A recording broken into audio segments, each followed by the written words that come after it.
Oh my god. How did I not click the go live button? I've literally just done the whole stream. I was meant to click end stream then. Alright, we're doing it again. Fuck it. I'm gonna need to drink some water through this because I've just been talking for the last hour and a half. Oh my god. How did I do that? And that means I've ruined my nice... Oh, I had the best intro ever. Alright. Just give me a sec. Give me a sec. Maybe this will actually be a bit smoother. There were a couple points where I was kind of ranting a bit in there, so maybe I can do it a bit smoother than my test run. My god, I don't know how that happened. Alright, pretend you're not seeing any of this, because there's something very cool that you will like. Oh man, that's a killer. Can't make that mistake again. Far out. All right, I'm gonna put you on the other screen. You've got to pretend this is the start.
One minute was not enough. Give me one more sec. I was so curious. I'm like, why is no one commenting on this? Like, this is good stuff. And I just thought that it was a quiet audience. Come on, publish to the bloody topic.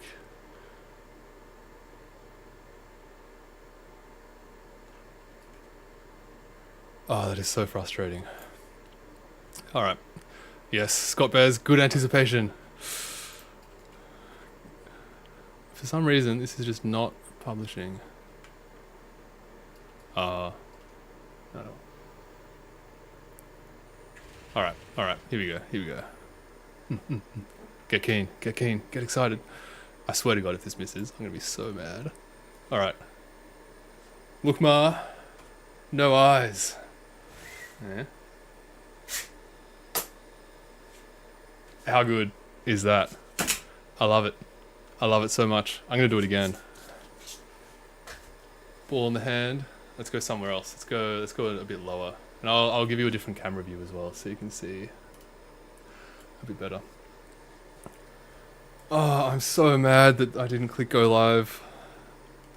Oh, that is such a killer. Alright, so catching cone is in. Yeah, I'll put it in view of this camera. Let's throw. Boom, boom. In. How good. So good. I love it. Oh, so Jugglebot is shooting hoops. It's so good. Actually, I'll do the demo again a bit later and show some different positions kind of moving around, like limitations and other issues and everything else. But we've got some stuff to talk about before. But yeah, it works. It actually works. We can put the catching cone in pretty much asterisk, get to that later, any position, and the ball will go in. And it's so satisfying. It took so much time to get this to work, and there's so many things that need to go right for this to work, but it does. And I love it. And in my mind, this is like so clearly such a big step towards getting juggling to work. Like being able to, I can just give it an arbitrary position and it can get the ball in there. So good. And I'm so mad that I didn't fucking record the stream before, because I've literally just said all of this over the last hour and a half. So forgive me if I'm a little bit manic, because I didn't think I'd have to say all this twice. But here we are. Fine. No, we'll talk about this later. I don't want to do that again.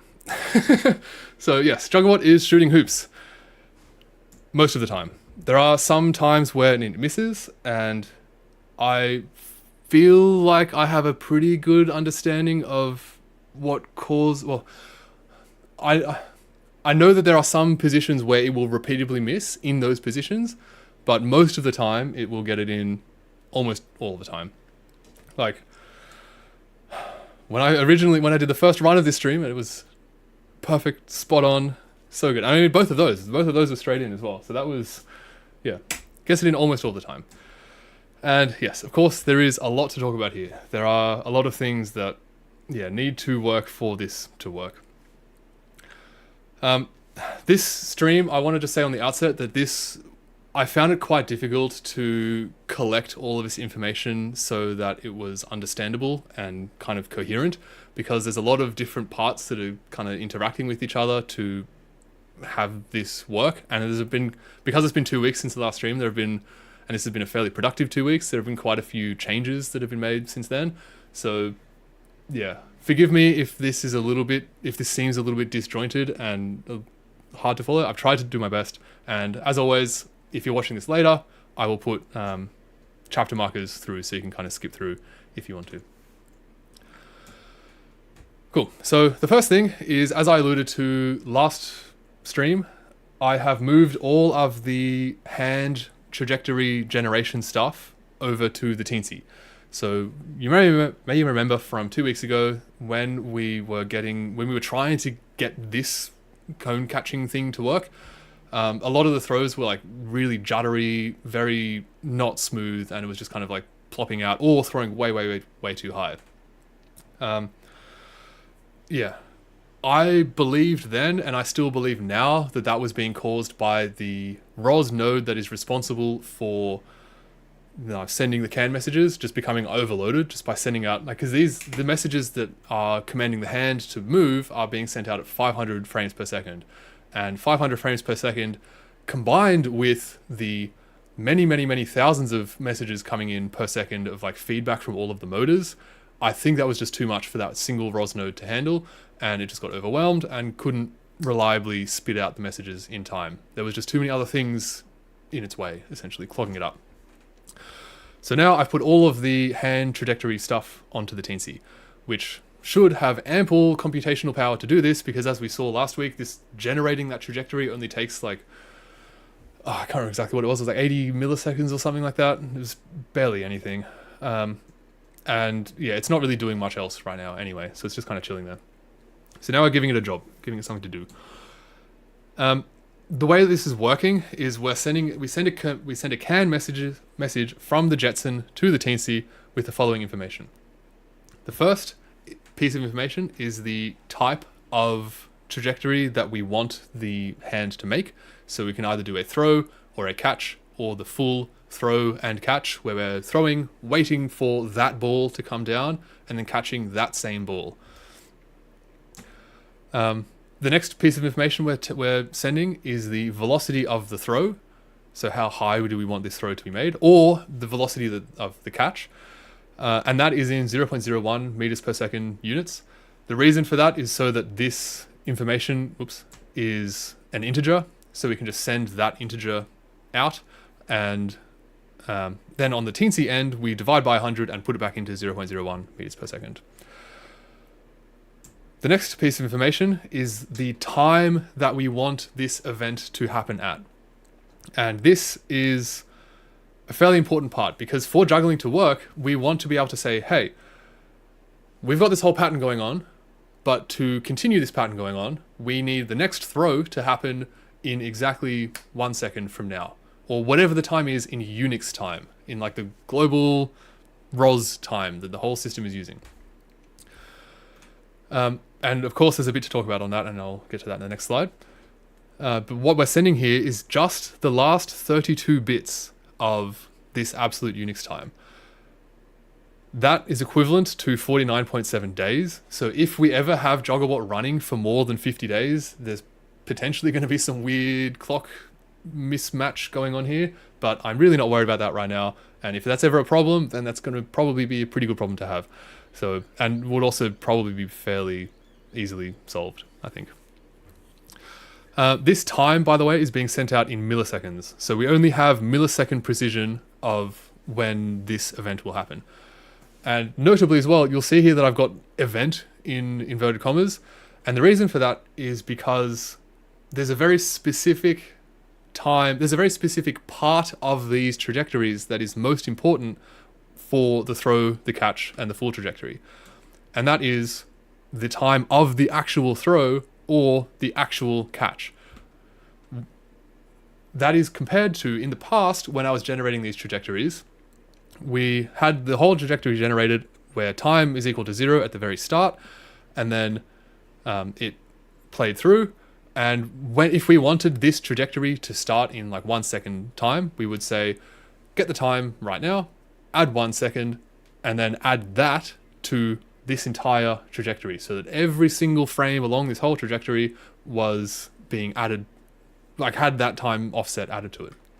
But the problem with that is that if we want the throw or the catch to, especially the catch, because the catch is like, the ball is going to come in whether you like it or not. Like the throw can be a little bit offset, but like that ball will land at a given time, and we need to make sure that we are that catch event is happening exactly at the right time, so that the ball actually lands in the hand. Rather than like for the throw, for example, we don't really care. Like this starting little ramp up is not significant for the rest of the juggling pattern at all. It doesn't matter that needs to happen. All that we care about is the throw itself. So what I've done is we command the event time, which for the throw and for the full trajectory, that is this T2 time. So we say, I want T2 to happen in 2 seconds. And then we will take the time that it currently is in Unix time, add 2 seconds to that, and then add that to all of these trajectories starting here. So this time will be current time plus 2 minus a little bit. So the hand will actually start moving just before the 2 second command time. And then for the catch, it's the same thing, but we just offset from T5 instead of from T2. And that ensures that these events happen when they're supposed to happen. Well, in theory, they should happen when they're supposed to happen. And I'll give you proof that this is actually what's happening shortly. The last byte of this message is just empty. You may also, by the way, you may be wondering why we're only sending the last 32 bits of the Unix time rather than the full Unix time. And the reason for that is so that all of this information can fit in one CAN message. Because one CAN frame. Why can't I erase? Because each CAN frame has only 8 bytes. So there's only so much information we can fit in here before we need to use a second CAN frame. Which is a possibility. If we ever need to have Jugglebot running for more than 50 days, then one way to solve this problem would be to solve the problem of the clock looping around. One way to solve that is to have a second CAN frame. So we have one frame that does like the kind and the velocity, and then a second frame that does the full Unix time of when we want this to happen. I was hesitant to do this now because Jugglebot's never going to be running for more than 50 days. It's never going to be running for more than like 2 hours right now in one session. So I'm not really worried about this being a problem now. And I didn't want to have to deal with any issues with like those 2 frames, I don't know, somehow like becoming out of sync, which probably wouldn't happen, or like one of the frames being dropped, which again, I don't think I've had a single CAN frame that was dropped in the whole history of me using this system. Like once the CAN bus is set up, it seems like so robust. But I just didn't want to have to worry about like having to sync up these 2 messages and make sure that they like align properly and everything like that. So I wanted to try to keep this all in one CAN frame. So that's why it's done this way. The fact that this 7th byte is empty, or the 8th byte, I guess, is empty is, I don't know, it just allows for a bit of improvement later on. Like if we want to get finer precision on the throw velocity, then we can use this last byte to do that. Or if we want to like bump up the time to like whatever it would end up being, like 70 days or something, we can have 40 bits of Unix time rather than 32. But right now it's just empty. It's got nothing in it. And the general process here is that we put the hand at the starting position, which is very important because if we're telling I'll go back to this. If we're telling the hand to follow this trajectory, but the hand is already at the very top, if we don't prime the hand by moving it down to the start before it needs to start, then it's just going to it's going to try to go instantly from here to down here. And that will cause some very janky motion indeed, and will not be really, that's not what we want to do. We need to make sure that before this trajectory needs to start, like we're telling it start in 2 seconds or whenever it is, we need to make sure that by the time we reach this point, the hand is already there, ready to go. So we're putting the hand there, which of course means that the Teensy needs to be like paying attention to where the hand is. So it's now subscribing, it is listening to that can message with the feedback of where the hand currently is. And then it puts the hand there. It makes sure that it does that with a minimum safety gap of 20 milliseconds so that the hand is stationary at the position of the start of the trajectory for at least 20 milliseconds. And if we're commanding let's say we're commanding a throw to happen, if we're commanding that to happen in like 0.1 seconds from now, but the hand is already at the top, and if it doesn't have enough time to get down to the bottom, it will abort that trajectory. It'll say, no, there's not enough time. I can't get there before I need to get there, so it's not happening. Sorry. It's the ball's not getting thrown. And that obviously has to do with the acceleration that we set in in that start profile, which currently is a very low acceleration to make sure that the ball doesn't fall out. But I can set that to be whatever, really. Yeah, so we basically move down. As soon as this command comes in, we start that moving down process. Even if that next trajectory is not going to happen for like a minute, it still moves down and just waits there until the trajectory is supposed to begin, and then it will throw or catch or do whatever we commanded it to do.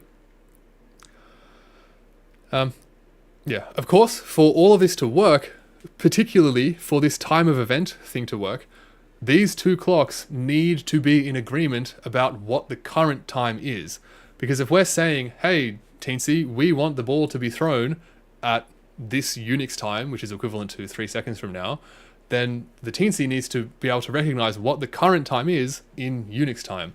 Because otherwise, if it doesn't, and if the Teensy just says the current time is 0 in milliseconds, and the Jetson says, hey, make a throw at current time in Unix time, which starts at 1970, then the Teensy is going to be waiting for like 55 years until it makes the trajectory, which is obviously a bit late. You don't have time to wait for 55 years when you're juggling balls, unless you make a really, really, really high throw.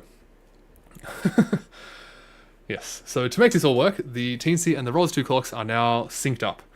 And I was very nervous going into this, that this would be very difficult, because I'd been kind of cautioned that it can be by a couple of people.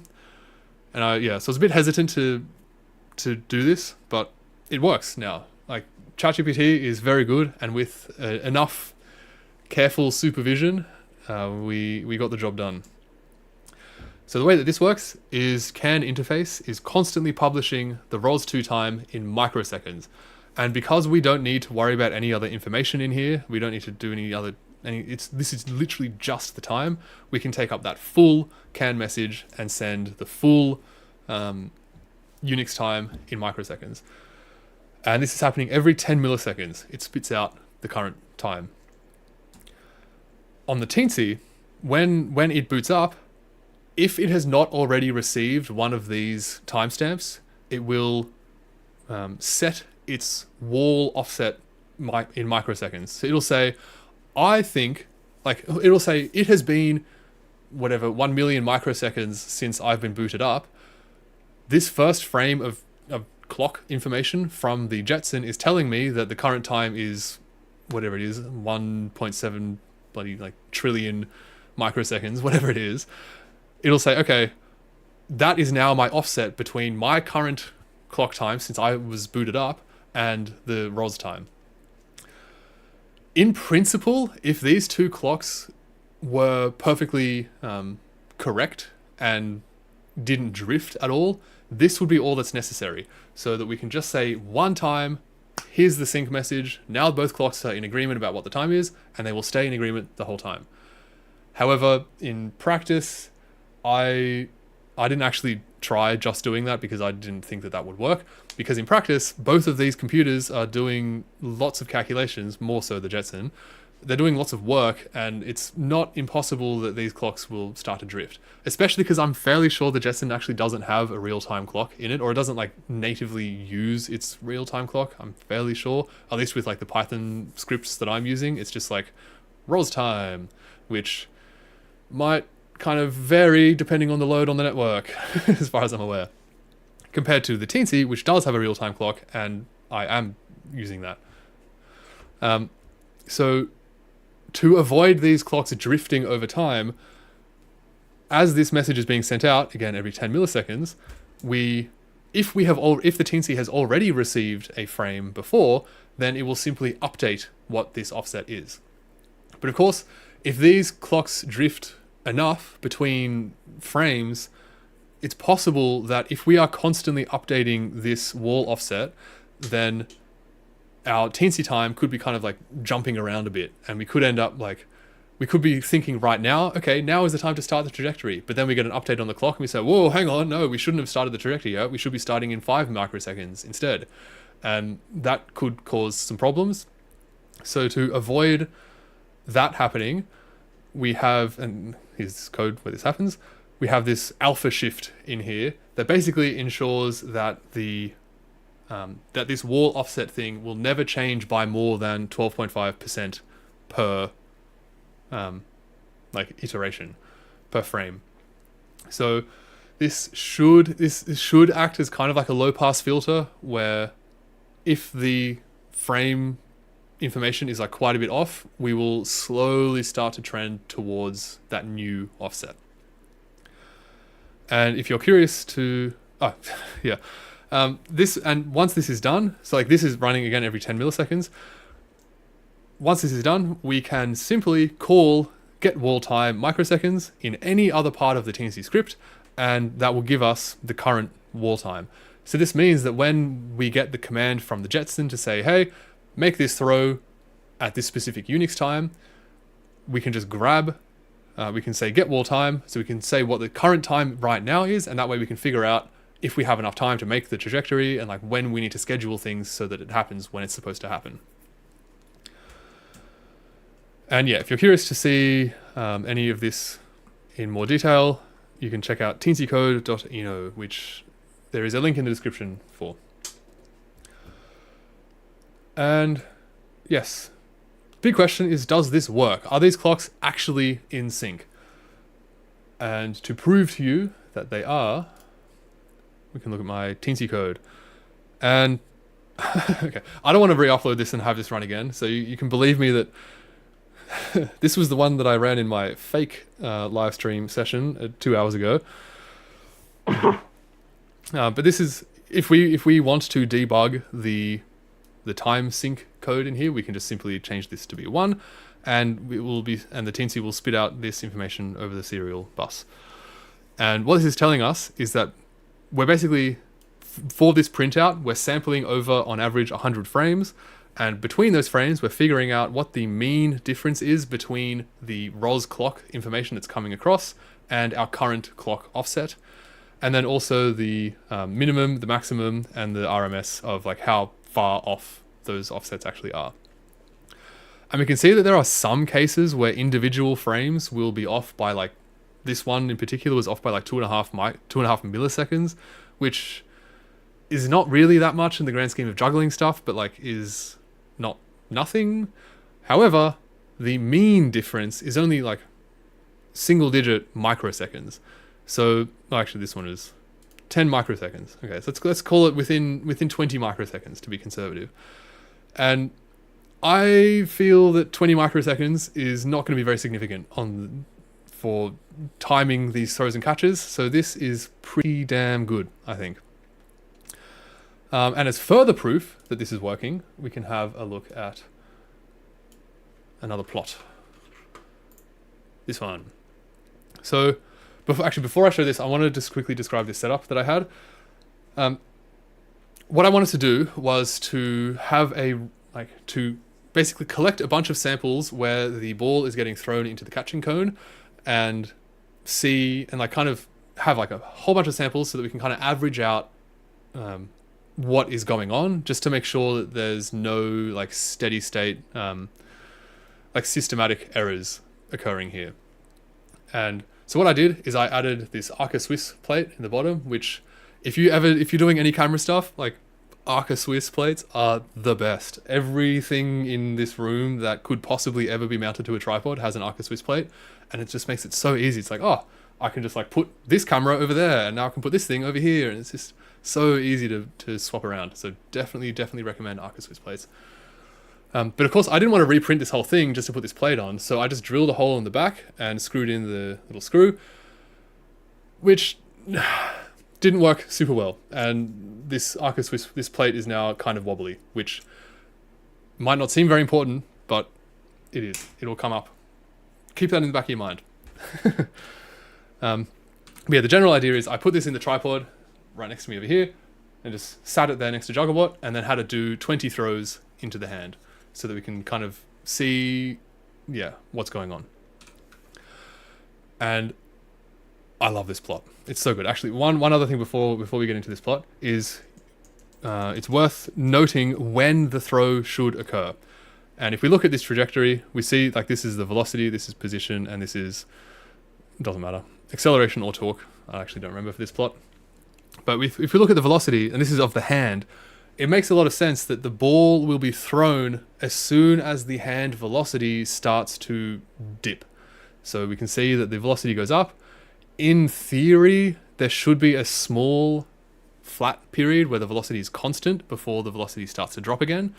But in practice, that period is so brief that it doesn't really come up in the actual data, at least in this data. Maybe it would for like really small throws, but not for this. But as soon as that velocity peaks, then the throw has happened and we go down. So this peak is when we want the throw to happen. So let's have a look at that plot. Particularly have a look at the x-axis here. This is the time from when we commanded the throw to happen. And look how spot on that is. Like within 10 milliseconds, easily within 10. Let's zoom in a bit more. It's kind of hard to tell because they're a bit rounded out, but like, I mean, I don't see any, I mean, maybe that's a peak like 3 milliseconds late or like 3 milliseconds early. Like within single digit milliseconds, the timing is correct. Like that is so good. I am so happy with that. That is spot on. That means that we can tell the hand to throw at any arbitrary time and it will throw exactly then, like to the single digit milliseconds. So good. However, you'll notice, there's a couple things to notice on this. While we're zoomed in on here, one of the things you'll notice is that the heights, the throw velocities are not always the same. Some of the velocities peak at like 2.85 meters per second, and some of them peak at just over 3 meters per second. And when I first saw this, I was a bit like, oh, like that's kind of concerning, because the catching cone should be in the exact same position every single time. Like this should be an identical throw every single time. Like why is the velocity changing by 0.15 meters per second, which I don't know what that percentage is. It's not like a huge percentage amount, but like it's a bit. It's not nothing. So I was a little bit concerned that that was erroneous, but then I remembered the fact that this Arca Swiss plate is very dodgily on there, and that when I was doing these tests, because this catching cone was just flat, the ball was coming in on the side and it was bumping the cone ever so slightly. So especially towards the end of like, once we got to like sample 15 or so, the cone was getting bumped a little bit further every single time it caught. And if we have a look at some other data in here, we can use Plot Juggler. It's true. It's a good meme. I love the plot juggler memes. For anyone who hasn't used plot juggler, every time you open it, it opens with a different plot juggler meme. And I don't know how many there are, but I've opened plot juggler maybe like probably like hundreds of times, and I think I've only seen repeats like 2 or 3 times. Like, that guy has made a lot of plot juggler memes. It's pretty impressive, actually. So we can look at, there's a message that's being published now when I'm debugging this throw, or to allow us to debug this throw, that essentially encapsulates all of the information for the throw. So what angle do we have the platform at? When do we have that throw happening? What the timestamp is? And what velocity is the throw happening at? And if we look at this velocity, we can see that over time, the velocity starts, this is what we're commanding it to be as well. This is not feedback, this is the commanded data. So we're commanding it to throw at 2.83 meters per second, but then by the end, whoop, we're commanding it to throw at just over 3 meters per second, which might seem familiar because that's exactly what we actually had. So this is doing exactly what we're trying to tell it to do. It's very nice. I'm very, very happy with this. And we can also see, I'll show this just quickly. We can actually see the position of the catching cone change over the run.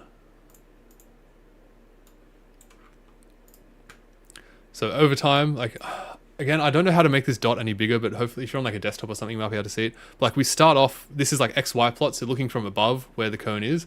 And again, this should be fixed because it's in the tripod. But as we move forward, the cone is just getting nudged further and further and further up until by the end, it's like all the way up here. So it moves by what, 15 millimeters in the Y direction because it was just tilting. So yeah, as soon as I realized that, I was like, oh, this is great. The hand is doing exactly what we want at exactly the time that we want. This is fantastic. I love it. However, you may notice that there is also a little bit of a dip down here. So I should have said this before as well, but the commanded data is in red and the measured data is in blue. And so we can see towards the end, when the hand is coming back down, well, when the hand is slowing down to a stop at the peak of its travel, we're commanding it to go to a velocity of 0. Although I don't actually know why some of these are a bit above. That's kind of weird. That's very weird. I don't know why that is. I'll have to look into that. But in any event, we're commanding it to go to pretty close to 0. But in many of the cases, this is probably all of them, it looks like, the hand is actually dipping down slightly, which in physical terms means that the hand is overshooting where it's supposed to go, and then it has to backtrack. It has to take a negative velocity to return to where it's supposed to be, position-wise. And this tracks with what I've experienced, where especially when I get Jugglebot to throw really high, it was previously throwing so that the hand was whacking into the top of its stroke. It was like hitting the block at the end that's supposed to stop it from overrunning its travel. And I was very confused by this. I was thinking like maybe it means that I just need to do a bit more tuning of the hand to get it to go exactly where it's supposed to go to. But just before the first stream started, 3 hours ago now, I'm so mad about that. Yeah, just before I started presenting this for the first time, I realized that the hand string had actually become a little bit loose. And I believe this is because when I rebuilt the platform like a month ago, 6 weeks ago, I installed the new aluminium hand spool, which I have one here. So we went over to this spool, which is nice and smooth, like a nice consistent diameter the whole way across. Very, very, very nice. But I installed that and then like ran the hand up and down, tensioned it all so it seemed all pretty nice, and like the string was tight. But I believe either the string has stretched a bit, which is possible, but I don't think it's likely because I've been using this string for a long time. I think it's more likely that any residual slack, like all of those wraps around the spool can be wrapped up tightly or they can be wrapped up loosely. And I suspect that between all of those wraps, there was just enough slack that over time, in the last like 6 weeks that I've been using the robot, that slack has been taken out and was just transferred into like the straight bits of the string. So up until a couple hours ago, that string was a little bit loose, which I believe maybe contributed to this this slight overshoot, potentially. I'll have to I'm intending to later today. I want to reprint this catching cone with the Arca Swiss plate like built into it, so that I can do this test again, but have the hand actually have the cone stay where it's supposed to stay without moving around. And now that the string is taut, I'm hopeful that this overshoot will have disappeared. If it hasn't, then that means that I have a bit of hand tuning to do, which I do have some stuff to talk about, but we'll get there in a little bit. Yes, so I feel pretty good that these clocks are in sync now, and it's all working as expected, which I'm very relieved about. I was, very nervous going into the clock syncing stuff because of what people had warned me about or cautioned me about, but with ChatGPT's help, it all went pretty smoothly. All things considered. There were a couple funny times where I would like command the hand to make a throw in like 2 seconds and nothing would happen, and I was like, this is weird. Nothing's happened. Something's gone wrong. And most of the time when that happened, I would like power everything off and shut it all down, just because like if I'm doing code stuff, the robot doesn't need to be on, so there's no reason to leave it on. But there were a couple times where I was like turning around to do stuff on my computer, like to inspect the code, and then like 2 minutes later the throw would happen. I'm like, where did that come from? And yeah, because the clocks were out of sync. And I think there were a couple times where the Teensy time had not synced up properly with the Jetson time, to the point where it thought that like time is 0 in Unix time. So it thought that it was like 1970, and the Jetson was saying, hey, perform a throw in 2025, May, whatever, like wait 55 years basically before you make this throw. And the Jetson and the Teensy was like, yep, can do. Which of course is erroneous. And of course I didn't wait that out to see what would happen. I don't have that much patience. Yeah, but after going through all those teething pains, it's all worked pretty nicely. Yes, so there was, as I was working through this, I realized that there were a couple small optimizations that can be made. I'm actually going to talk about these in a different order than what I have these in the slide, so ignore the first one for now, but just ignore this. The first optimization is that we don't need to send redundant frames, which is pretty obvious. Like if we have this trajectory profile, what we were doing previously and what I was originally doing now is that this trajectory, every single frame along here at 500 frames per second, all of these frames are being generated with whatever the position is, whatever the velocity feed forward is, and whatever the torque is, and that timestamp. They were all being generated and like all packaged up as the trajectory, and then that was being sent off. But you'll notice that at least for the full trajectory where we're throwing, waiting, and then catching, there's quite a long time where nothing is happening.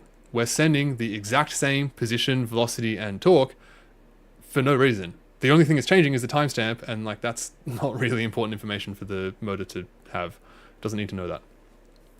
So for these full trajectories where we're throwing, waiting, catching, we can remove all of these redundant frames and cut out potentially a lot of data. And for a 3.5 meters per second throw, which is equivalent to about 6.6 meters, the full trajectory was originally 570 frames and is now 198. So we're basically cutting the number of frames down by 2/3 for a pretty small throw. And of course, as the throw height increases, this benefit is just going to grow because there's going to be more waiting time until the ball lands back down. Now, this is not going to be really helpful for throws or catches by themselves, because the throw part, like all of this information is useful and is unique. But at least for the full trajectory, this can save a lot of CAN traffic. And I really want to minimize the amount of stuff that I'm sending over the CAN bus if I can do that, if it doesn't come at any cost. So yeah, reducing the number of frames by 400 is pretty nice, especially when they're being sent out so fast. So yeah, the other optimization, which isn't really an optimization, but kind of is that we need this linear gain factor.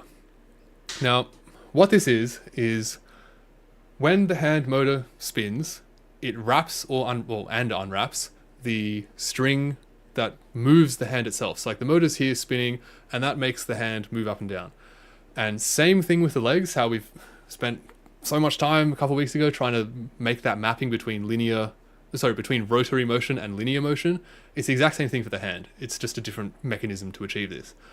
And to experimentally calculate this mapping, what I did is moved the hand right down to the bottom of its stroke.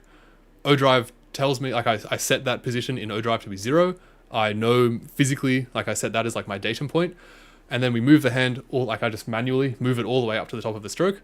I then look at the ODrive output and it tells me I am now at 11.1 revolutions, or whatever it is. It's about that. And then I looked in the CAD, which could be the cause of my problems. But I looked in the CAD and the CAD tells me that full stroke is whatever it is. I don't remember off the top of my head, 300 millimeters or something. And then we can say, okay, this number of millimeters is equivalent to this many revolutions. And that will give us that mapping of millimeters to revolutions. And that should be pretty good because the spool that the string is wrapping and unwrapping around is now a nice machined aluminium one. So it has a very consistent diameter, unlike the printed one that I had before. So that mapping should be pretty damn close. But for some reason, if I just used that mapping as it was, the ball was consistently not being thrown as high as it's supposed to be thrown. And I checked this in 2 ways. One was in QTM, in the motion capture software that I'm using. So I'll show you what that looked like. I'll show you this. Oh, I'm so mad that stream was wrong. Anyway, yeah, so I basically had a recording of the throw happening 5 times. So you can see the ball goes up and down, boop, boop, boop. So let's track this. Yeah, so you can see down the bottom the Z position of the ball as we move through this recording. And so essentially I looked, I knew beforehand I was telling the throw to happen at 3.5 meters per second. So with projectile motion, we can figure out how high the ball is supposed to go. I then looked in here and basically said, like zoomed into this and said, yep, okay, for this particular one, why? Oh, it's shift, okay. Yeah, I basically looked through here and then said, okay, the peak of this throw is here, let's say, and then figured out how high that throw is from the throw point, like when the throw is actually made, which is a bit of a thing, but it's just geometry. And then made this spreadsheet. So I said, these were the peaks as measured by QTM, the software, the motion capture software. This was the throw height from where the throw was actually made. How do I zoom in? There we go. So this was the actual throw height from when the throw was made, like according to the hand. But this was the target throw height. So we were only actually throwing to 705-ish millimeters. And you'll notice how unrepeatable that, how different those values are, which is a bit of a concern potentially, but I don't know. But in any event, it's quite a bit lower than the target height. So we're supposed to be throwing 750 millimeters. We're actually only going to 700 and a bit. Now, when I first did this, I was a muppet and screwed up my percentage calculations and ended up with this being an error of 17%, which it pretty clearly isn't if you look at the numbers for like 5 seconds, which I apparently didn't do. And I ended up with 17% error, and I thought, that seems like a lot of error, but I guess that's what it is. And so I changed the gain factor from 1, I increased it by 17% to hopefully make up for this difference. And then of course the throw ended up being significantly higher than it's supposed to be, like 100, almost 200, a bit over 200 millimeters higher than it's supposed to be. And then I realized that I had screwed up my percentage calculations and then did it properly with 1.06. And basically went back and forth, changing these values up and down, until eventually I got an error of pretty close to 0. So that the throw height was pretty damn close to what it was supposed to be. Now, this is different to how I did this in the past. When I was doing this in the past, I was just visually putting the hand in the ball, getting it to throw with a certain gain factor, and then just seeing how smooth the catch is. And so I can show you what that looks like now. And you can see this, currently I have the gain factor to be 1.035. So this is like the result that I ended up at through this analysis that I just went through. And you can see that it's still not quite perfect. So I'll show you, my Jetson screen for now. We can open this up. We don't really want to record this because we're not really expecting much of interest to happen. I can start up. Now, one thing that's interesting with the hand being responsible for the one thing that's interesting with the Teensy being responsible for the hand motion is that there are no longer any checks that the whole robot is in the correct state for the hand to be doing anything before the hand does anything. Everything in ROS is being kind of observed by a state machine that's essentially making sure that the whole robot is in the correct state before certain things happen. So that way it can't like try to move when it's not ready to move, basically. But now that the hand is being controlled by the Teensy, those checks aren't carrying over, so the Teensy is kind of like its own separate thing. So the hand is like really kind of working independently right now, which is kind of probably not ideal, maybe. I don't know. I might add these checks back in later, but for now, they are not there. So we can go to... I sent it just recently. We want this one, set hand traj command. So we're setting the command. We want the command to happen in 1 second. We want the velocity to be 3.5 meters per second, just because. And we want the trajectory type to be 2, which is a full throw, weight, catch.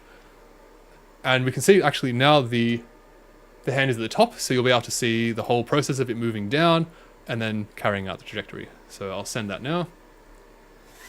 You can see it move down, and then it throws. Now, because the platform is down at the very bottom, it's not completely flat. So I'll do that again, but I'll tip the platform up just a bit.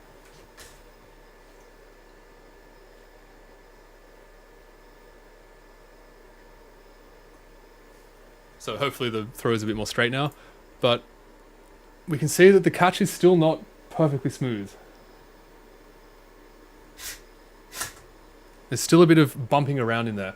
And I don't know how easy this is to see with these cameras. This is one thing that I am keen to, test out with the slow motion camera to like really, really dial this in. But it's still not perfectly smooth. I'll go one more time. Yeah, maybe one more. There's a bit of bumping around when the ball lands in, so it's still not like perfectly tuned. Yeah, it's hitting the top.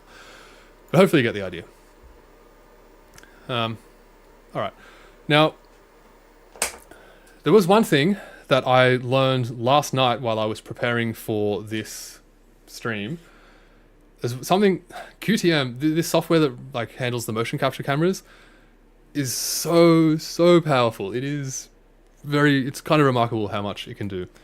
And I'm constantly learning more and more about it. So when I was doing this, I did exactly what I showed before, right? I have this Z plot and I was basically just like panning through frame by frame, waiting until the ball peaked, and I would take that peak to be the height.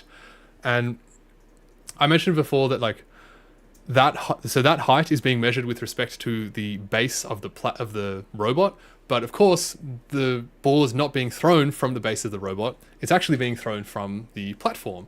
And not even that, it's not being thrown from the platform's center of mass, it's being thrown a bit above the platform's center of mass. Because if you remember the this plot here, the platform center of mass is like here-ish on the hand stroke, because the hand can go a little bit below that center of mass. But the centroid, but the throw is happening above that again. So yeah, figuring all of this out was like a bit of geometry, and it's possible that was leading to these errors coming up, and like why that linear gain factor, according to this calculation, was not perfectly smooth. But in any event, something that I discovered is that you can actually just plot the velocity of your marker straight up. So I know that this throw should be happening at 3.5 meters per second, which means that the peak velocity here should be 3.5 meters per second. And if we zoom in, we can see for this throw at least, the peak was 3.46 meters per second. So it's 0.04 meters per second too slow. And we can look at a different one. We can see here, This one's peak is 3.45 meters per second. And the next one, the peak is 3.47, so still a little bit low. So all of these, oops, have the throw 3.48. That one's pretty close. All of these have the throw, the peak velocity of the ball being slightly under what it is supposed to be. Now, this is very, very, very slight. So it's possible that, I don't know, it's possible that I'm reading too much into this data, but it's also the case that like the catch is almost perfectly smooth. It's not quite perfectly smooth, but the ball seems to land in just before the hand starts to move down, which in my mind means that the ball is being thrown a little bit too low. It's not a little bit too high, because otherwise I think that if the ball was too high, it would be landing in more smoothly to a point, but I'm pretty sure the throw is a little bit too low, and this is something that the slow motion camera will help to discern, but I haven't gotten that out for this yet. Now, one thing that is causing me to maybe, I don't know, want to read into this motion capture data a little bit less is that you can also plot the residuals of the markers over time. And if you're not familiar, the residual is basically the error that the motion capture system thinks that there could be on that marker. And so we can see as we're panning through, hopefully this is kind of visible for you, but the residual at the start is like, whoops, like a bit over 1 millimeter, like 1.5 millimeters. But then when we go to start the throw, the residual peaks at almost 3 millimeters. That is not when the throw itself happens. We can see that the peak of velocity is a little bit later, but we can see that like this velocity profile should be perfectly smooth, but we can see that it's not. There's this huge rise in the apparent velocity here, and I'm fairly certain that's just because this residual is so high. Now, why is the residual so high, you may ask?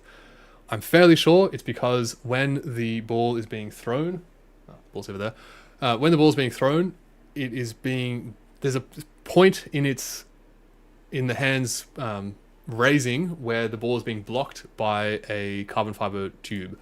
So I can show you what this looks like in the CAD, and you may remember it as well, but in case you don't, oops. Let me just pull this up quickly. So here's Jugglebot. Come on. When we start, the ball is right down the very bottom, and as it goes up, there's a section in here where it's being blocked by this tube, and I am fairly sure that is why the residual is so high at that point. But then once we pass that point, the residual really drops to like kind of like concerningly low levels, like 0.09, like lower than the residual is when it's just in the hand normally. I don't really know why. But we can see that just before the throw happens, the residual goes up again. This could be because the throw is so aggressive. Like we can actually also plot the acceleration here, and we can see, especially if we zoom out, like that acceleration peaks at 409 meters per second squared. Like very, very, very fast. What's that, like 40 G, which I don't think this is actually pulling. Yeah, so I don't know. I'm skeptical about reading too much into this QTM data, and I'm kind of thinking that it's worth just doing it the old-fashioned way, just look at it with my eyes or with a slow motion camera and tune it manually to be spot on. But either way, I feel pretty good that the current setting of 1.035 is very close to what it's actually supposed to be. So we're not far off, just a smidge, if anything. Yeah, okay. Oops. Next thing. So, yeah, so this is my biggest concern moving forward, is that Orienting Jugglebot is still causing problems.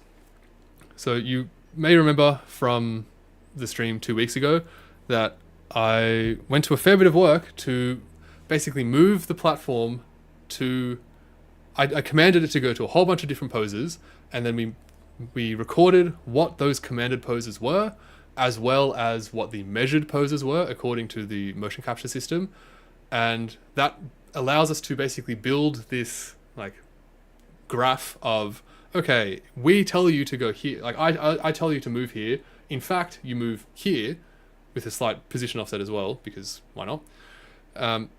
That means that in the future, whenever I tell you to move to a pose near that, we can figure out, we can remember what that error was last time I told you to go here when we were doing the calibration, and we subtract that error from where I'm actually commanding you to go to. So when I want the robot to go to like 200 millimeters in the X direction with no rotation, in reality, where like the command that's actually going to the robot is going to be to like 201 millimeters with like a little bit of rotation to counter the error that is just inherent in the mechanics of the system. Yeah, and I went to a lot of effort to get this to work, and like it took so long to record that calibration file. It took like 3 hours to just like record all of those positions and like take the measurements and everything. And it worked. It massively improved the positioning of, and like the orienting of the platform. But for some reason it's not anymore, and I don't know why. So I've got a plot to show you, and you may remember this plot type from 2 weeks ago in the last stream. But basically, what was happening is I was doing this like hoop syncing thing, and it was like consistently off. Like all of the throws were angled just a bit off, and I was kind of confused why this was happening. So I got it to go through another 100 poses where it went like essentially a random 100 poses at the same height with random orientations, and this was the result that we got. So you can see at the top where all of those poses were. This is an XY view looking from above. The translation errors, I'm not really too worried about. Like we can see that they go up to 4 millimeters and down to -3 millimeters, but I'm not really worried about translation errors up until like 10 millimeters maybe. Like on the scale of the ball and the catching cone and everything, 10 millimeters is not much. Like the ball will still go into the hand if it's 10 millimeters off. So I'm not that worried about that. But the rotation is kind of worrying, especially the roll. For some reason, pitch and yaw are like fine. Like they seem pretty consistent with what we got last time. But the roll is like 2 degrees off consistently. Now the easy option here would just be to go, okay, add 2 degrees to the roll for every command. And that would shift this massive spike up to 0. But I'm not a fan of hard coding values, despite what my code may have you believe. I don't like doing it. That doesn't mean I don't do it. And so I wanted to avoid just offsetting this arbitrarily. But the fact that this was there was very concerning because I had changed nothing. Like none of the markers have moved. The whole physical system is the same as it was 2 weeks ago. It's like, why all of a sudden is this rotation error here?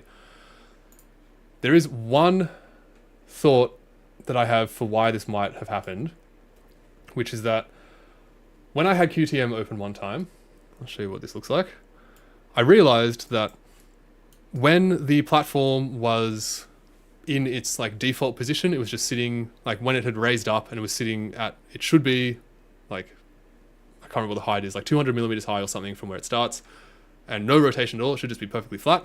When it was there, the reported angles, the roll, pitch and yaw, which we can see up here, were off by quite a bit. They weren't 0. They should be 0, and we can see here, like they're not quite 0, but they're pretty close.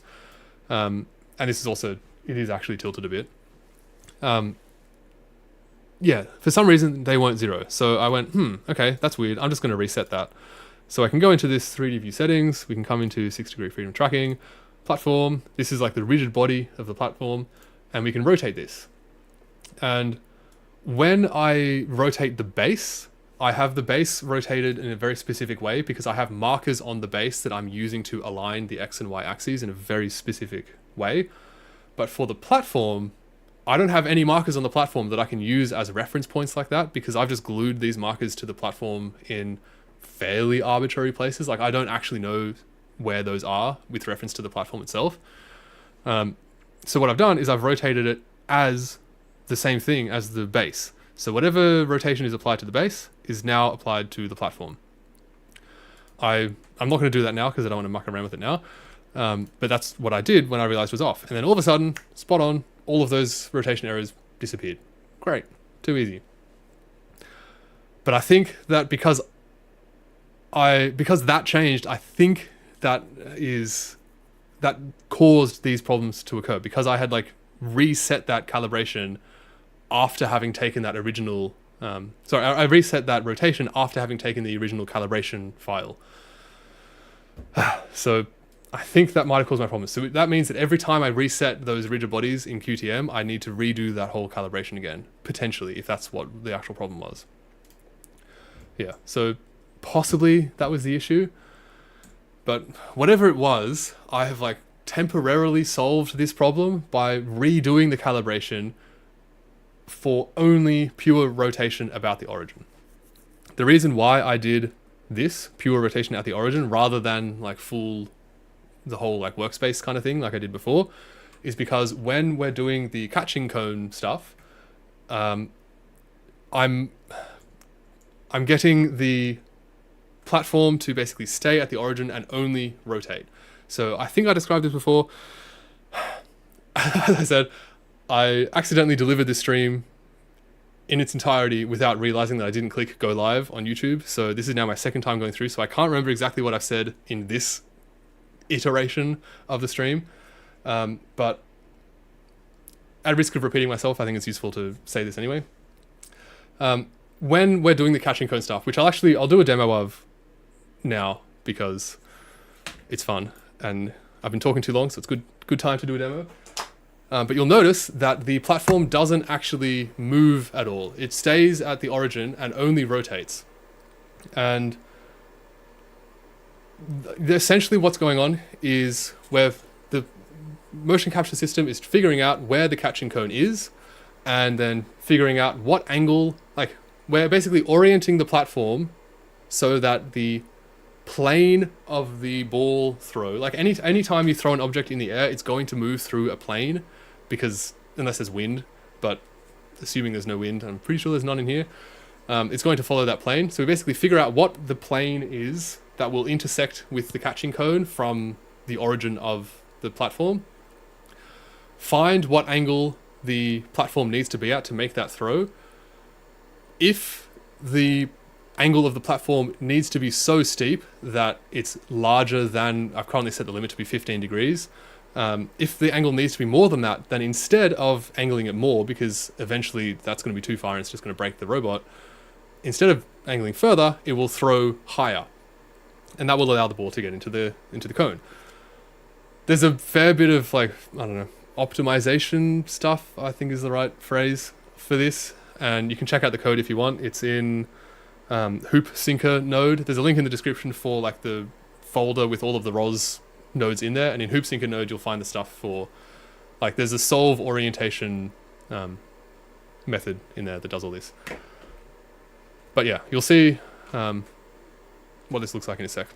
But yeah, so I made this calibration file for only the rotation at the origin because that's the movements that the robot is going to do while it's doing this catching cone stuff. And I figured if this solves the problem, then maybe that means that I just need to redo this calibration again, now that I've reset the stuff in QTM. Maybe I just need to redo that calibration all over again, and maybe that'll fix my problems. If this new calibration file didn't work, then we have bigger problems. But I only wanted to keep the sample size really small, so I just did 144 samples of different rotations just at the origin. And we can see the results. So let's bring up, you can see my Jetson stuff first. Let's activate the robot. And yeah, so we can see we've pulled in, where is it here? Our feed forward, here. We've pulled in our feed forward model with 144 poses of angled poses just at the origin. Yeah, the robot has been activated, and now we can go into Hoop Sinker command mode. Put the ball in the hand, it's helpful. And actually I'll put you back on the Jetson screen for now. So you can see, if I have the catching cone out of the view of QTM, then we just get invalid cone position. Like there's nothing to throw to, so we can't solve it. But as soon as I bring it into view of the cameras, then it will start solving for what angle and what throw velocity do we need to throw the ball at to get the ball into the hand. And I'll show you, I'll kind of move around to different spots. You may not be able to hear me as I walk around because the microphone's just here, but yeah, we'll try a bunch of different positions and we can see what we get. Man, I've been talking for too long. Alright, let's try another simple one right here. So I'll put the cone, there we go, in view of that camera. Where are we here? Oh, we're out of the view of the cameras. Actually, sorry, I'm just going to change QTM a bit so I can see. Because there's one final thing actually before I show you, before we try this.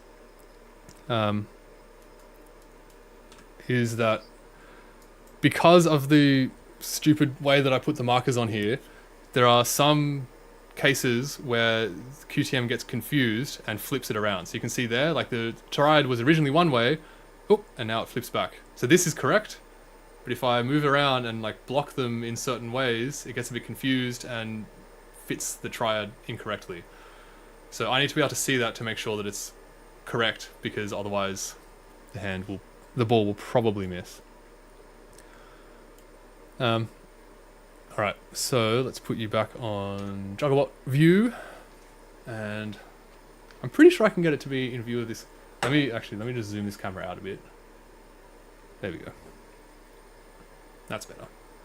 Alright, so let's go like, come on. Yep. I'm in the wrong Jetson window. Alright, there we go. Now we're ready to go. So let's go like this. I'll try to stay still. So good! So good! Alright, let's try some different poses.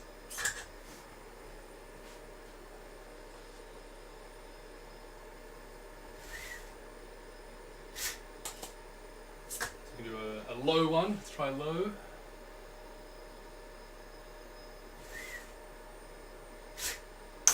Nice. Let's try high.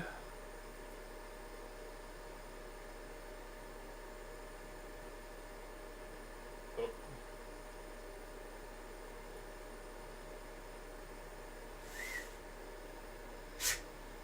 Oh, that was very close.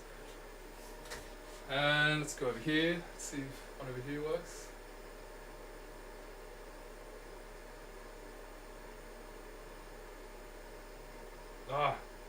My dressing gown keeps like pressing buttons on the keyboard. What is git upload pack? Where did that come from?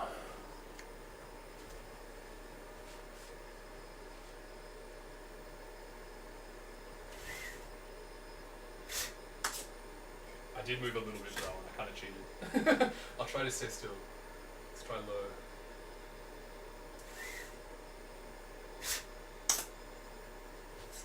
Alright, let's try high one again.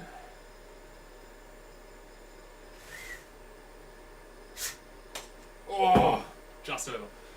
Now, this all works very, very nicely, but there was my initial test case when I started doing this was that I had the vice grip behind me here with the catch and cone in it, so that I didn't have to like stand around, especially because it's kind of hard to get the catch and cone in view of the cameras when I'm standing or sitting here. So I had it in the vice grip, but for some reason that position is cursed. Like whenever the catch and cone is there, every single time the throw goes too high, and I have no idea why. I'll show you what that looks like.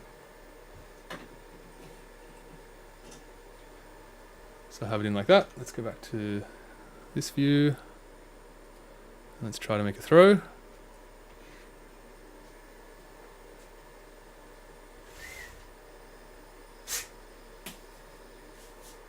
Too high. Why? What is wrong with that spot that it doesn't work? I'm so confused. Actually, I do want to try just one more thing. I want to try lowering that, because I think, I don't know why this is happening, but I just like anecdotally, it seems that whenever the throw needs to be particularly high, the throw is overshooting the target. And I'm not certain why that's happening, but I think that it is happening, which is kind of useful for, I guess, diagnosing these problems. But I'm kind of hopeful that if I move that vice grip down a bit, maybe it will work. It is not once has Jugglebot been able to throw into the cone while it's being held by that vice grip. Which you can imagine was pretty annoying, because that's the testing case that I was using to see if the whole thing was working.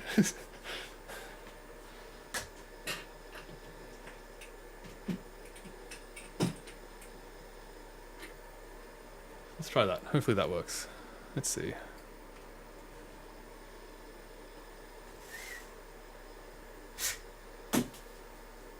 No. In that case, the angle was off then. I don't know how easy that was to see. I'll zoom in with this camera. I'll do just one more, and then we can talk about some other stuff. Let's try that one more time.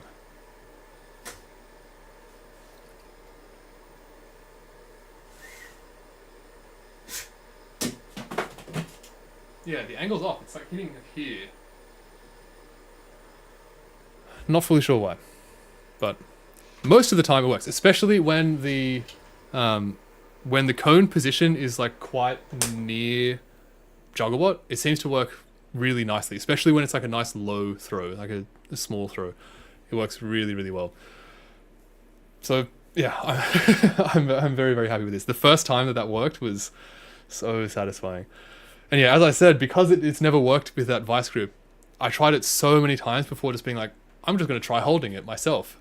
But then the first time when I tried holding it myself, it worked like maybe 50% of the time, because the string was still a bit loose and there were other like teething pains that I had to sort through. But it's frustrating that when I had it in my test case, it never works. And that makes it so hard to realize if anything is even working at all. Like, yeah, it was a very frustrating week at times.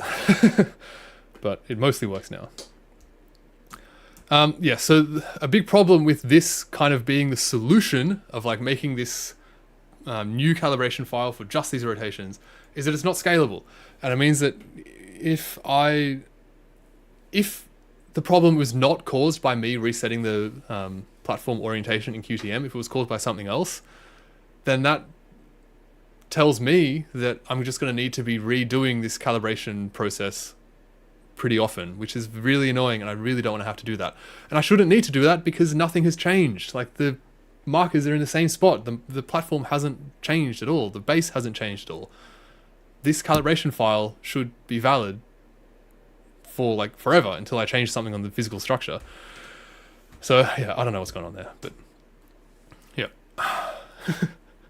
So this was a funny one in hindsight.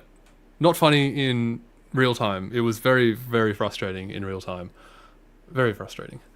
But yeah, I messed up my coordinate frames once again.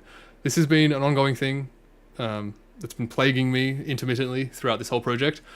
But you got to be careful with your coordinate frames, kids. You got to keep track of them. If you've got lots of different rigid bodies moving around all together in the same space, it's pretty helpful to know exactly where each of them actually are and what the reference points are for the measurements of each of those bodies. And I did not pay enough attention to this, and that was a big issue that I was having. So what the problem was is that the platform pose mocap, it's like the feedback data from the motion capture system of where the platform is, and all of the commands that I give to the platform to go to a specific spot, all of those things are with reference to the platform start frame, which is this frame here. So whatever height the platform is at after it has homed, whatever height the platform is at after it's homed is the platform start frame. And that the reason why I have set this up is because it means that when I'm commanding the platform to move anywhere, I can just say move 100 millimeters in the Z direction, and it will just move 100 millimeters up from its lowest position. That's in contrast to putting everything in the base frame, where if I wanted the platform to move up by 100 millimeters from where it starts, I would have to say move to 677 millimeters, because it originally starts 577 millimeters above the base. So to make it easier for me to both send commands to the platform and also to to verify myself that it is where I'm telling it to go to, I have made this platform start frame, which is like the origin when the platform is at the very beginning. I've got a bit more to say about that, but I'll get there in a sec. This is, unfortunate. The way that I had set up my code before was that any rigid body data that's coming from QTM is automatically put into the base frame. Like it is being measured with respect to the base frame, because you may notice that the base frame is the global frame. Like this big coordinate axis is the global reference frame, and the small coordinate axis here is the base reference frame. And I have specifically set this up to have this be the case. Like this is something that I can reset very easily. I can just come into here, grab the base, and like, so actually, like if I ever move the base, which does happen, like if I've done something in here and the base has moved in between me doing test runs or anything, now my whole coordinate system is whack and everything's kind of stuffed up, but I can just come into here and transform my system origin to match whatever the base is. And this will realign everything, boop, so it's all nice and lined up again. Yeah, so what I was doing before is that every single rigid body that was streaming its data, like this 6-degree freedom data, the XYZ, roll pitch, yaw, and residual, all of that is being published to the ROS network in the base frame, except for the platform. The platform was being converted into this platform start frame, and that way all of the commands and all of the feedback that I was getting was in this nice platform start frame, which is easy for me to verify that it is correct. Yeah, so keep that in your mind. This meant that when I introduced this catching cone into the system, it was being measured in the base frame, which means that when we were figuring out where the catching cone is with respect to the platform thought that the catching cone was measured with the same reference frame that it was, but it wasn't. It was being measured with a reference frame that was like 570 millimeters lower than the platform was, which means the robot was trying to throw to a cone that was 570 millimeters above where it actually is. So all of the throws were like way too high. And we actually saw this 2 weeks ago when we were trying to get the throwing to work in the setup similar to what we've got right now, where most of the throws were like piddly little, like it was really jaggedy and not working properly because the ROS node was overloaded. But some of the throws were just like shooting way up. They were like almost hitting the roof, like way, way, way too high for where the cup was. The reason for that is because I had messed up my coordinate frames. Now I have changed this, and this took an embarrassingly long time to realize, and I was really kind of over it for a while, just being like, why is it throwing too high? Everything seems correct. It all looks good. Why is it throwing too high? But I won't force you to relive that frustration with me. But suffice it to say, it's fixed now, and all non-base rigid bodies coming from mocap are now being put into this platform start frame. So we can see whenever we get a rigid body data, if the name is base, then its frame is in the world frame, like the global reference frame. If it is any other rigid body at all, right now I only have 2. I've just got the platform and the catching cone, but maybe we'll add more in the future, who knows. If it's anything else, then it's put into the platform start frame. And the way that we put that into the start frame is we just offset the Z position by whatever this start transformation is. Like however, like whatever the difference is between the base and the platform at the very beginning in the Z direction is offset. The X and Y is kept the same because they should be perfectly overlaid with each other. Like if we look at it from above, it's really annoying. In QTM, you can't get like quite perfectly above. You can't, like, it doesn't allow you to like look at it from exactly top down. Or maybe it does. It's very hard to get it lined up perfectly, at least. But yeah, the X and Y should be perfectly lined up because it's got like the perspective mode, so you get like kind of weird parallax problems. Yes. So this is fine. And also, if you're curious to check out the code around this, then you can look in mocapinterface.py, which there should be a link for in the description. If it's not, then it will just be in like their general ROS nodes stuff. Yeah, so when I talked through this before, the first time, 3 hours ago, I realized that it's possible that just removing this platform start frame could stop all of these problems from occurring in the future. And the only real advantages that I can recall for having this platform start frame is just based on me, the human, interacting with the system. And as we move forward, especially now that this is working fairly well in like an automated way, it's becoming increasingly likely that I will be sending manual commands to the robot less and less and less often. And I will need to be verifying these positions less and less often as it's getting more and more reliable. So it's possible that I should maybe just completely remove this platform start frame and just have everything with respect to the global base frame. And then there's no other reference frames, there's no other coordinate systems for there to even mess up. So this problem just can't happen again until we build a second robot. And then inevitably, I'm going to make the same problem again then. But it seems like having fewer coordinate frames is a good idea, if it can be helped. So yeah, I'm kind of in two minds about this. I need to do some thinking about the necessity of that platform start frame, but I may end up getting rid of it. And yes, so as we've seen, Jugglebot still misses sometimes. It gets it in most of the time, especially when the catching area is around where Jugglebot's actually going to be catching. It's pretty good, but it still sometimes misses, especially when it's in that cursed position with the vice. I don't know what's wrong with that spot, but it really doesn't like throwing there. And this is even after doing a specific calibration for just these angle orientations. And to be extra conservative, I actually made sure that that calibration file went to -17 to +17 degrees along both pitch and roll, but the limits for what it can actually move to is only 15 degrees. So we, like, every single time I'm getting the robot to like throw to the catching cone, every single time it is well within the calibration set that I used initially, and it's still off. So I don't know why. When I originally wrote this PowerPoint, I was suspecting that the problem was the platform angle and the orientation was off. I'm less confident about that now, and I'll talk about that in a sec, but my thinking for the angle being off is potentially still valid. So the reason why I thought that maybe this was the problem is that I had another plot from before. So you may remember this guy. We had, ooh, not this one.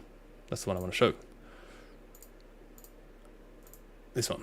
So this plot from before, this is like, we had 20 throws, all should be identical. They're in fact slightly not identical, but they're pretty close to being identical throws. And we had them all overlaid so that we can see if there were any like trends in these errors. This is the same data, well, this from the same session, but this is now showing the roll of the platform and the pitch of the platform. Again, the red lines are the commanded data and the blue lines are the measured data, as measured by the motion capture system. And you'll notice this is kind of a bit weird because there's multiple red lines in each section. And this is because this is being centered around the throws. So we have 20 throws. All of those 20 throws have basically been cut up into 3-second long segments. And those segments are overlaid so that the throw itself is like smack bang in the middle on this dotted line. The same thing as we have here. This is potentially not the best way to represent this data, but it was the easiest to do with the code that I had, so we've got what we've got. Yeah, and the reason why there are multiple red lines in each plot is because, as I noted before, the catching cone was moving ever so slightly between the runs. So over time, the roll that the platform needed to have went from -15 degrees up to -14 degrees as the cone moved around, and the pitch changed a couple times. Yeah, you can, I don't know what those numbers are, but yeah, they changed a bit. But whatever these, like, for each of these red target angle values, for all of them, we can see that the platform is actually not quite where it's supposed to go. So for example, on the roll, when we commanded it to be -15, it was actually -15.8-ish. Like it's kind of hard to average all these out, but Oh, not 15.8, 15.08. So not far off, like less than 1/10 of a degree, but still consistently off by a little bit. And same thing on the pitch. So if we, this is the most distinct, oh, that one's kind of hard to tell which. It's really tricky with the pitch because those lines are so close together, but I'm going to, yeah, these look like they go together. So it should have been 5, and it was actually 5.04. And up here, it should have been 5.1, and it was actually 5.145-ish. So it's not off by a lot, but it is off by a bit. And when I first saw this, I was like, oh, these angles are reliably off by a bit. So maybe these angles are what's causing the throws to miss. What I should have done, but didn't do until just before the first iteration of this stream, is what I should have done is to actually calculate how big of an effect these angle errors would have on this throw. So I know I can look up in the data, but I'm fairly I know how far away the catching cone was from the platform, and I know what the target throw velocity was. So we can pretty easily, with just projectile motion equations, we can figure out, okay, if we're supposed to be at 15 degrees, but we're actually at 15.04, and if we're supposed to be at 5 degrees in pitch, and we're actually at 5.08, or whatever it was, how big of an effect would that actually have? And I should have done that before, because if I did, I would have realized that those angles are really small. Like, it's really not that, for that throw, it's not that big of an impact. Now, I want to do this again. Once I reprint the catching cone with the proper Arca Swiss plate so it doesn't move around, I am intending on doing like 100 throws at all sorts of different poses, like high throws, low throws, far throws, all sorts of things. And just to like really like sample the whole space, just to see how big of an effect these errors actually have.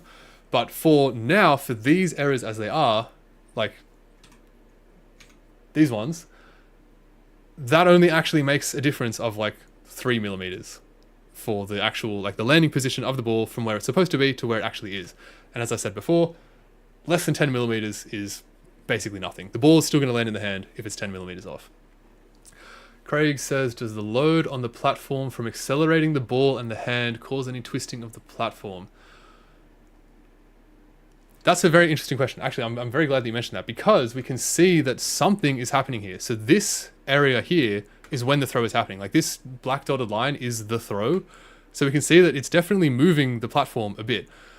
I haven't recorded yaw, but yaw shouldn't make a difference anyway. But we can definitely see that like the pitch and the roll are being affected by the momentum of throwing the ball, which is pretty interesting, I think. So we can see, presumably this is when the throw starts and this is when the throw ends. And I don't really know what this one in here is, but yeah, there's definitely a coupling between the hand moving and it like affecting the rest of the platform. So like, yes, that's absolutely correct. But I don't, like, by the time the throw itself has been made, I think there's a long enough, looking at this data, to me, it looks like at the instant when the throw starts, that's when the hand is like pushing the most. That will push, that will like have an equal and opposite reaction to the platform, which pushes the platform down, and like angles. I suspect it would push it like in the direction of, like against the direction of the ball moving, because that's how equal and opposite works. That might cause the platform to twist, because as that load is distributed to all of the legs, that might have like an unequal effect on how much each of the legs moves. But it looks, from this data, it looks like by the time the throw itself is made, it's kind of returned back to the steady state error that it had before. So like this, again, this is like 1.5 seconds before and after. I don't really know what's going on here. I think this might have just been like me bumping it, putting the ball in. I'm not too sure what these things out here are. But we can see for like at least the second beforehand and after, it's like a very steady state error. And it looks like by the time the throw is made, it's returned back to that steady state. So I don't think that's causing any issues with aiming the throw. But It is. I'm actually kind of surprised at how big of an effect this is having. Like, this is moving the platform from what, 4.5 degrees. Well, let's get more specific. 4.53 down to like 4.40. So that's angling the platform by like 0.14 degrees. That's quite a bit, but only for that one instant, and then it returns back. So, yeah, definitely worth keeping in mind. But I don't think it's causing any problems now. Yeah, so one thing we can do, I'll return, I think that the issue is something different to this, but it's possible that we could change how these calibration files are done. So this is something that I don't think that I talked about when I when I mentioned this calibration process, I think 2 weeks ago. I don't think I really went into any detail on this, but I described the fact that I have made this KD tree, and it organizes these calibration data in a very specific way that's really easy to like search through and reference. But what I didn't mention is how this is actually working. So, and it's an interesting problem, I think. So let me get some objects to use. Actually, I won't use that because that's a spoiler.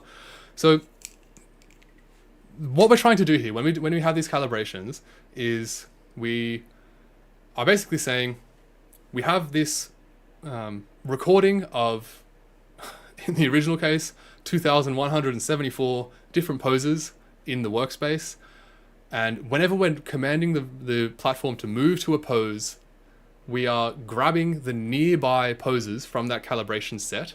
We're grabbing the nearest 8, and we're taking the error from those nearest 8 and using that averaged error or like the weighted error to figure out kind of anticipate what the error will be for our current commanded pose. So we say, I'm commanding you to go here. In the past, when I commanded you to go to these 8 nearby poses, you are off by, on average, this much. So I now guess that if I'm commanding you to go here, your error, if I just blindly tell you to go there, your error is going to be this much. So I'm going to subtract that in advance so that you now go to, hopefully, the correct spot. So like the actual commanded pose might be like a couple millimeters off and a couple radians off of where it blindly is. And my camera's just died because it's been on for 4 hours. So just give me a sec, I'll get a new battery. This is the problem with not clicking go live on your streams. My God.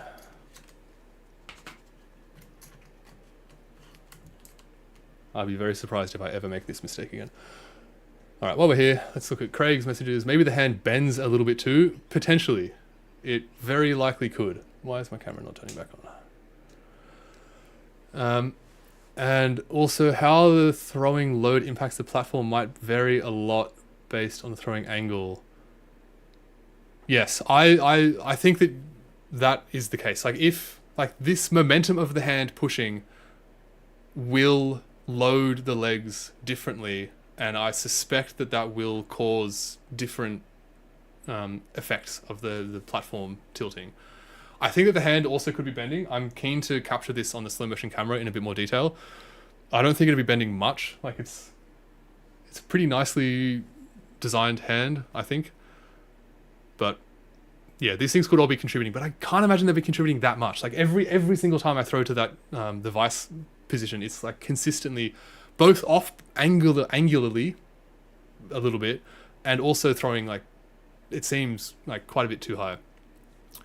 But anyway, back to the calibration stuff. So a big part of that process that I just described is that we need to figure out what nearby means. In 3D space, it's very obvious. Like if I have a point here and a point here, these are more nearby than these 2 points, right? Pretty straightforward. And so if we have a calibration file for just positions, then it's really easy to say, okay, grab the nearest 8 positions from our calibration set and use those to find the error to estimate what our current error is going to be. That's super straightforward. We can just grab the nearest 8 positions. No problem. But how nearby is a pose to a different pose with orientations? If I have 2 objects... I need to get another round one. I'll use this. If I have 2 objects, let's say that these are the same object. If I have them like this, these are obviously nearby, right? Like the positions are nearby each other and the orientations are the same. But if I have them like this, where the positions, spatially, the positions are close to each other, but the orientations are way off, is that more or less nearby than this, where the orientations are the same, but the positions are off? How much do we weight orientations compared to spatial positions? And that's a fairly important consideration that we have to make. Because we can, and that's something we just have to decide arbitrarily. Like there is no inherent relationship between orientations and spatial positions that I'm aware of, at least. And like, we just have to decide how significant are orientations compared to positions for our given setup here. Every time that I've done this calibration so far, I've used this scale as 100, which means that 1 radian is equivalent to 100 millimeters, which in my mind is an extremely high, and the reason why I picked this is because I really want to weight orientations more heavily than positions, because the position can afford to be off by like 10 millimeters or so, but if the orientation is off by like 10 degrees, the ball's going to end up way somewhere else, especially when we're throwing higher and higher. The orientation matters significantly more than the position does. So I did this with the intent of having the orientation be really heavily weighted so that the orientation would hopefully be very correct. But now I'm kind of wondering if maybe this is a bit too extreme, because 1 radian is really not that much, but 100 millimeters is an absolute shitload. So it's possible that I should I'm very curious to know what the outcome would be of redoing these calibrations. And I don't even need to do another recording, actually. I can just reprocess the data that we've recorded with different scales of how significant the rotation is to the 3D position.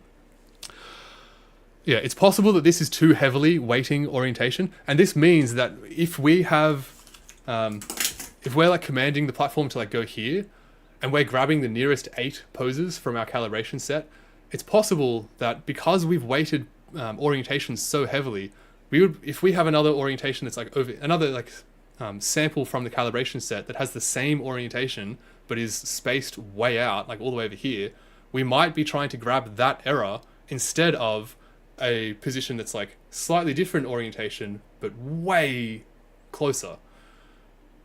And that could be what's causing these problems, but I feel like that would have been apparent before. I don't know. I'm very uncertain about this because I haven't really done any of this before. I'm very much learning as I'm going as I'm doing this. And if you're curious to see how this ROT scale and how the rest of this works, how it all like plays into itself, you can see generate_kdtree.py, which is in a link in the description. Craig says, can you measure the distance in terms of leg positions? That is a very good question, Craig. Let's have a look. And I can measure that, and I actually do have that data. And I have not actually checked it yet. What meme do we get? It's good. It's good. I don't know if I like the period instead of the comma, but, you know, it's a cultural thing. I can understand that. Yeah, let's look at this. So this is the same data as this stuff. And we do have leg lengths topic. So we can look at all of the legs, and let's just bring them all in here.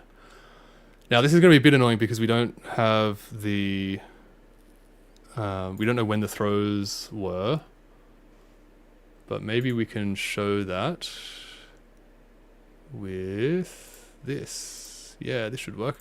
So I've also got the position of the ball.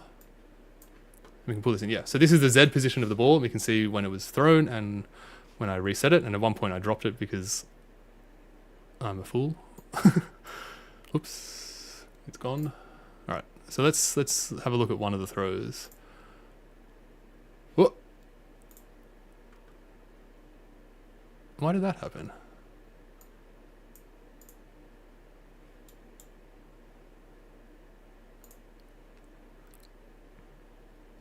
Where am I? All right, maybe like this. Ah! All right, let's just do this. like this. All right, so we're here. Normally these move together nicely, the way that you would expect. Come on. Come on, you plot juggler meme just told me you can analyze 10,000 data series. This is like 7. I'm being lied to by the memes. Yeah, I don't know. It looks like they're pretty constant.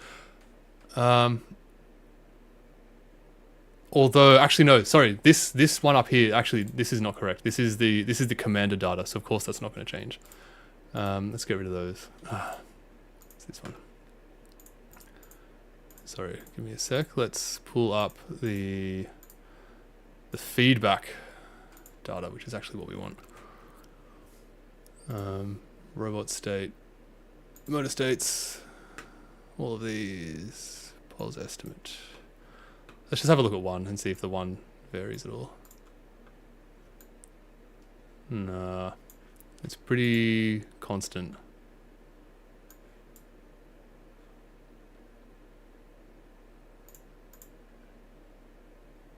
Pause estimate. Yeah, they're very solid actually. They don't really move. Zoom in a bit more.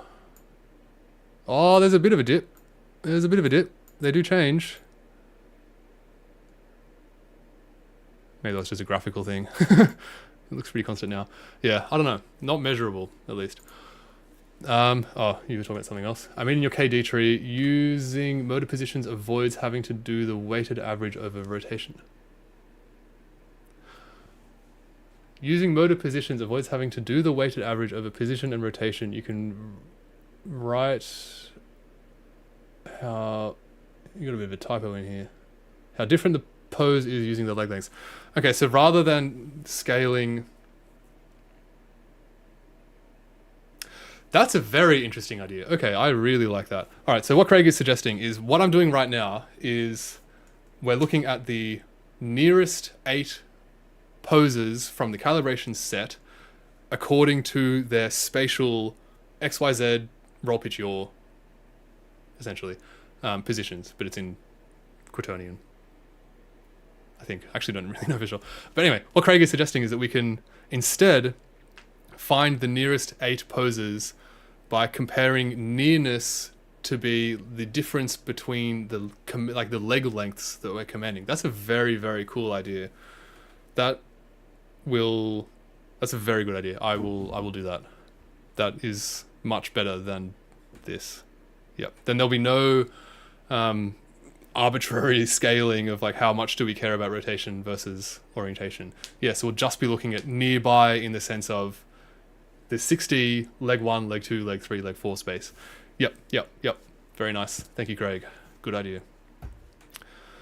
I like it. All right. Yes, cool. So that's all of the main updates for the last 2 weeks. It's been a long process, and yeah, I was very, very over it at some points. I was really kind of getting frustrated at some points, but you know, that's how it goes. That's how we learn, and you just got to push through, and then we get there eventually, hopefully, sometimes. But for now, well, also as a kind of side thing, in some of the points where I was getting a bit more frustrated, I wanted to do some other things instead that were kind of still related to the project, but not as like kind of soul crushing.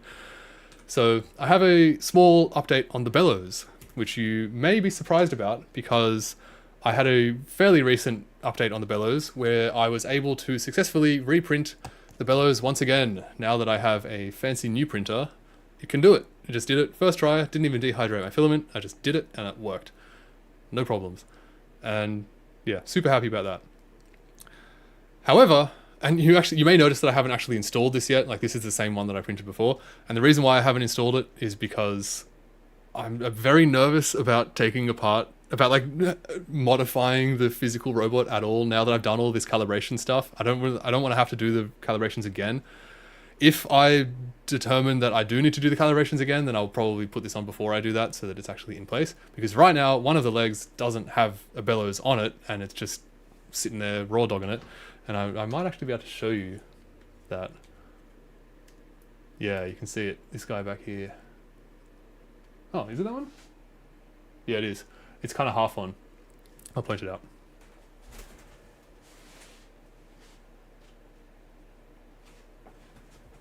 In there. So that one, like the whole point of these bellows is because the motors in the linear actuators have quite a bit of mass, and when they really get spinning, the legs actually have like a counter rotation, which I obviously don't want. Like, it shouldn't be a problem in theory. It wouldn't be a problem except for the fact that my motor and like the legs motors and the encoders need cables to go to them, and if the legs like constantly twisting and untwisting as the motor spins and unspins, then that's going to cause those cables to like get pulled out, or like, I don't know, get tangled up, or it's going to cause problems potentially.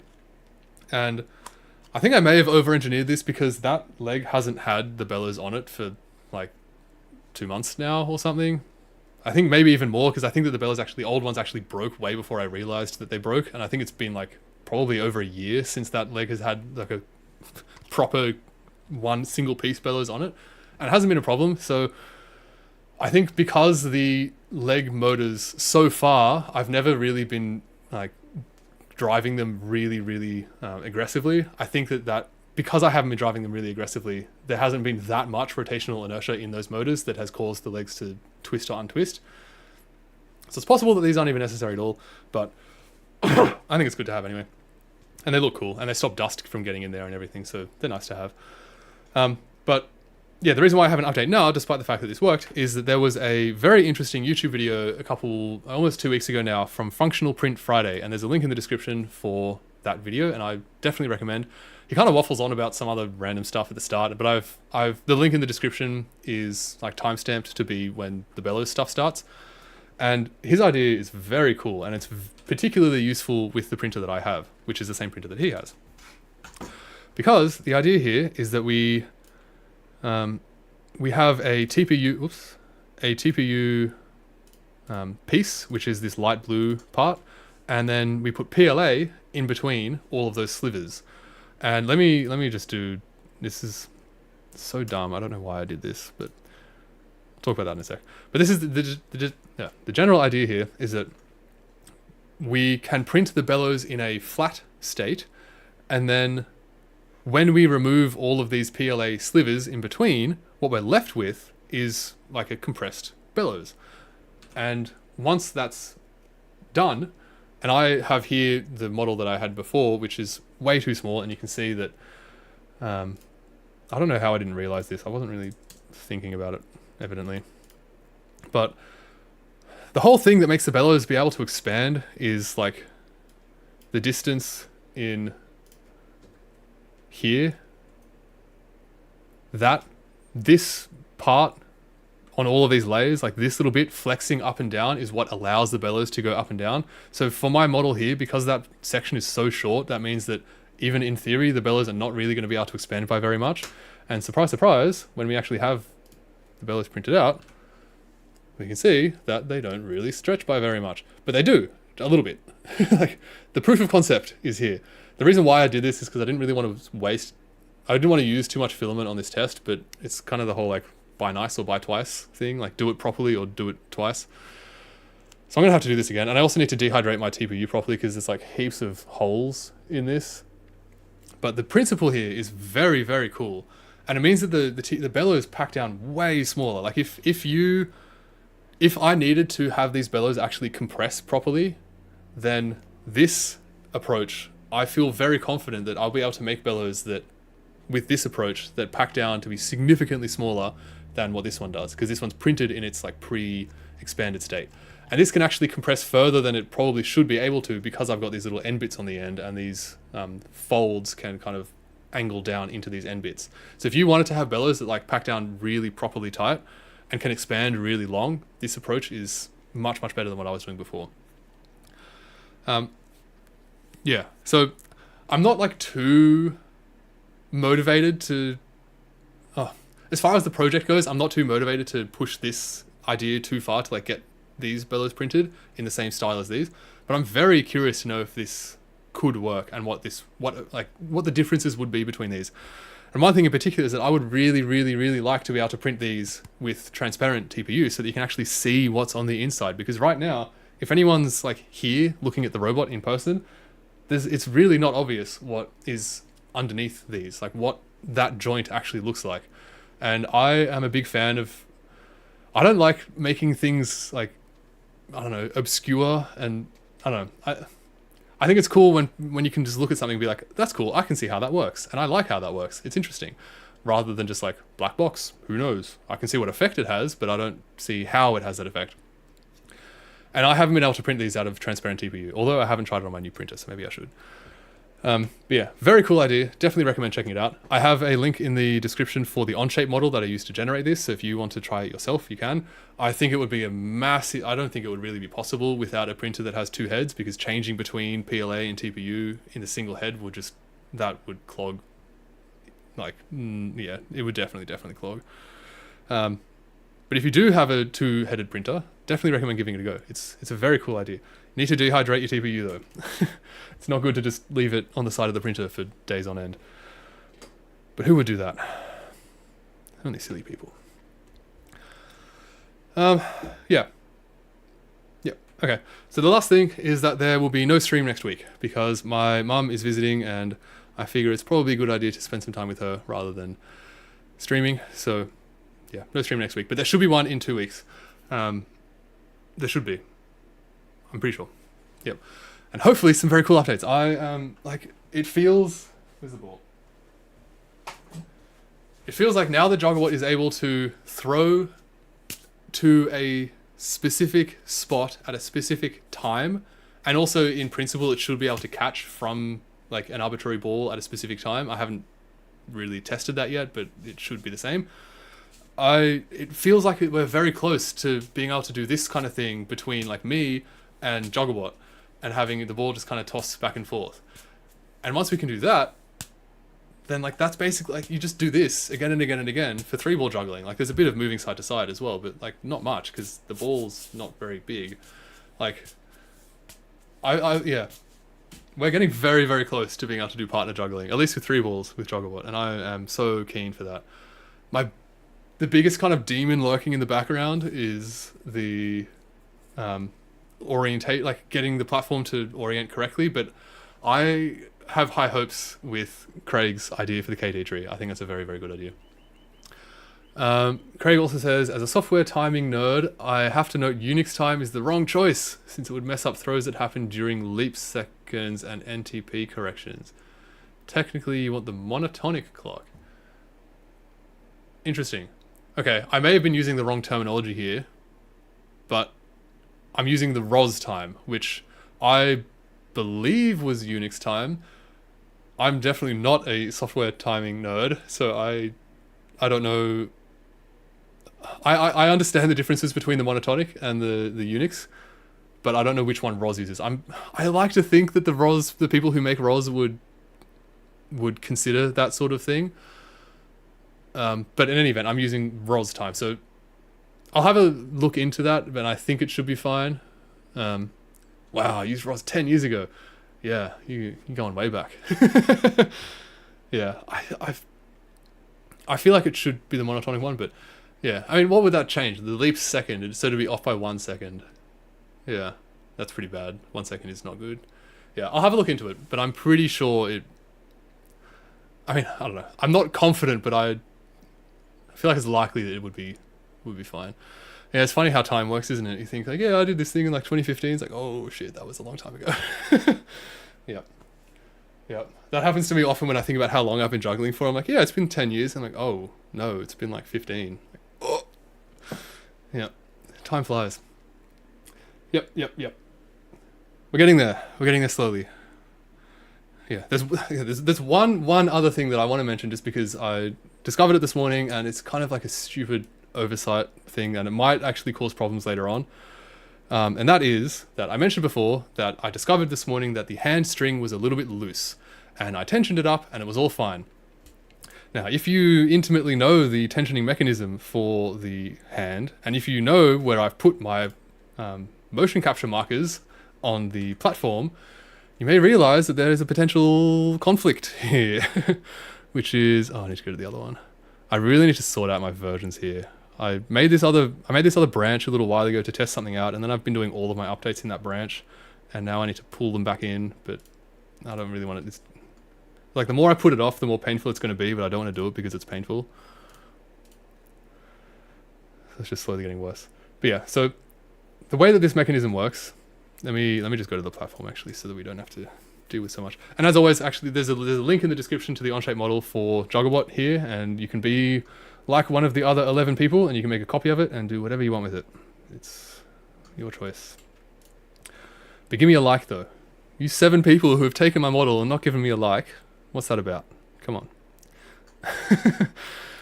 Yeah, so to tension the hand, we've got these like little brackets down the bottom where we can screw and unscrew this bolt, and that will push this entire bracket at the end in or out, and that increases or decreases the length that the string runs around, in effect either tensioning or loosening the string.